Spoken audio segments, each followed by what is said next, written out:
शुरू अल्लाह का नाम लेकर जो बड़ा मेहरबान निहायत रहम वाला है। औफ, कुरान मजीद की कसम कि तुम पैगंबर हो।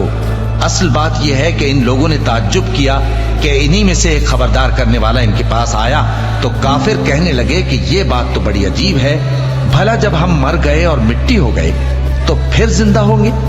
ये जिंदा होना अक्ल से बईद है। इनके जिस्मों को जमीन जितना खा खा कर कम करती जाती है हमको मालूम है, और हमारे पास तहरीरी याददाश्त भी है। बल्कि अजीब बात यह है कि जब इनके पास दीन हक आ पहुंचा तो इन्होंने उसको झूठ समझा। सो ये एक उलझी हुई बात में पड़े हैं। क्या इन्होंने अपने ऊपर आसमान की तरफ निगाह नहीं की कि हमने उसको कैसे बनाया और सजाया और उसमें कोई शिगाफ तक नहीं? और जमीन को देखो, इसे हमने फैलाया और इसमें पहाड़ रख दिए और इसमें हर तरह की खुशनुमा चीजें उगाई ताकि रुजू लाने वाले बंदे हिदायत और नसीहत हासिल करें। और हमने आसमान से बरकत वाला पानी उतारा और उससे बाग उगाए और खेती का अनाज और लंबे लंबे खजूर के दरख्त जिनका गाभा तह बतह होता है। ये सब कुछ बंदों को रोजी देने के लिए किया है। और इस पानी से हमने मुर्दा जमीन को जिंदा किया। बस इसी तरह क़यामत के रोज निकल पड़ना है।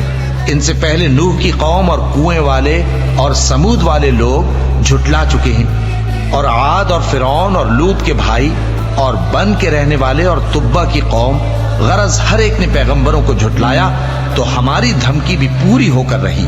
तो क्या हम पहली बार पैदा करके थक गए?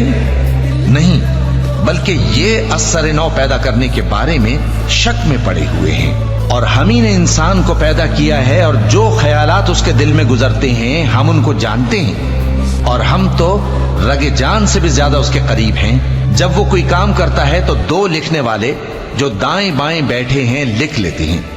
कोई बात उसकी जबान पर नहीं आती मगर एक निगहबान उसके पास लिख लेने को तैयार रहता है। और मौत की बेहोशी हकीकत खोलने को तारी हो गई। ऐ इंसान, यही वो हालत है जिससे तू भागता था, और सूर फूंका जाएगा, यही अजाब की धमकी का दिन है। और हर शख्स हमारे सामने इस हाल में आएगा कि एक फरिश्ता उसके साथ हाँकने वाला होगा और एक उसके अमाल की गवाही देने वाला। ये वो दिन है कि इससे तू गाफिल हो रहा था, अब हमने तुझ पर से पर्दा उठा दिया तो आज तेरी निगाह तेज है। और उसका हम नशी फरिश्ता कहेगा कि ये आमाल नामा मेरे पास तैयार है। हुक्म होगा कि हर सरकश नाशुक्रे को दोज़ख में डाल दो। जो माल में बुख्ल करने वाला, हद से बढ़ने वाला, शुबे निकालने वाला था, जिसने अल्लाह के साथ और माबूद मुकर्रर कर रखे थे, तो उसको सख्त अजाब में डाल दो। उसका साथी शैतान कहेगा कि ऐ हमारे परवरदिगार, मैंने इसको गुमराह नहीं किया था, बल्कि ये आप ही रस्ते से दूर भटका हुआ था। अल्लाह कहेगा कि मेरे हुजूर में रद्दो कद न करो, मैं तुम्हारे पास पहले ही अजाब की वईद भेज चुका था। मेरे यहां बात बदला नहीं करती और मैं बंदों पर जुल्म करने वाला नहीं। उस दिन हम दोज़ख से पूछेंगे कि क्या तू भर गई? वो कहेगी कि कुछ और भी है। और बहिश्त परहेजगारों के करीब कर दी जाएगी कि उनसे मुतलक दूर न होगी। यही वो चीज है जिसका तुमसे वादा किया जाता था, यानी हर रुजू लाने वाले, हिफाजत करने वाले से, जो रहमान से बिन देखे डरता रहा और रुजू करने वाला दिल लेकर आया, उसमें सलामती के साथ दाखिल हो जाओ। ये हमेशा रहने का दिन है, वहां जो चाहेंगे उनके लिए हाजिर होगा। और हमारे यहां और भी बहुत कुछ है, और हमने उनसे पहले कई उम्मतें हलाक कर डाली। वो लोग इनसे कुव्वत में कहीं बढ़कर थे। फिर वो शहरों में गश्त करने लगे, क्या कहीं भागने की जगह है? जो शख्स दिले आगाह रखता है या दिल से मुतवज्जे होकर सुनता है, उसके लिए इसमें नसीहत है।